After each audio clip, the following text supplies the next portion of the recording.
So now we are going to look at the computer storage, and beginning with the computer storage, we are going to see there are two types of the storages, which is the primary storage and the secondary storage. The primary storage is actually a storage which provides very fast access to the computer, and it stores the frequently used instructions and data. And in this primary storage, it is very expensive. Also, it is volatile. So when you say volatile, you just mean that once the power goes off, the data in this memory, in this storage, will be easily lost. Also, we have the secondary storage. Those very large files, they are actually stored in the secondary storage, and this secondary storage, they sometimes refer it as to the auxiliary storage, which actually it stores information permanently. It is slower when we compare it to the primary storage, but it stores information permanently. And also, in these secondary storage devices, we can actually see they can be in two types, which is the serial access or the direct access devices. When we speak of the serial access, we can see a good example is the magnetic tape. In the direct access, we can see the magnetic disk. When we speak of the serial access, we are actually referring to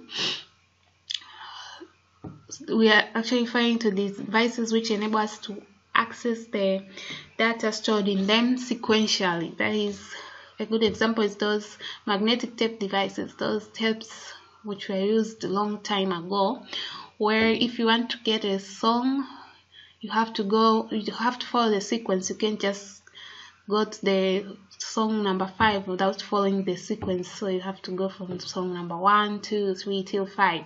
That is the serial access. But when we come to direct access devices, these they enable us to access the data that we want to access just direct without following the sequence. A good example is the CDs that we have nowadays. You can just go and play the song that you like without having to, if we want song 5, it doesn't need you to go through song 1, song 2, song 3 till song 5. You can just access the exact data that you want. So that is the major difference between the sequential access and the direct access devices. Also, we're gonna look at the storage capacities.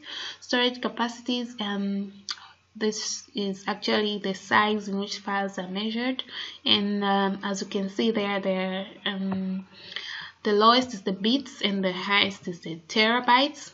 So yeah, there is bits, bytes, kilobytes, megabytes, gigabytes, and terabytes. Further, we are going to see the conversions there. We can just see that 1 byte is equal to 8 bits, 1 kilobyte is equal to 1024 bytes, and 1 megabyte is 1024 kilobytes, 1 gigabyte is 1024 megabytes, and 1 terabyte is actually 1024 gigabytes. Here they're just trying to show that some devices are usually having their storage capacity written on them. For example, those memory cards there, it's just written 64 GB, and it's normally written the simplest form. That's why they just say it here. It would be written on a operating system 1 terabyte and not 1024 gigabytes, because 1 terabyte is a simpler form than that, so it can be written in that way. And yeah, that is all about the storages.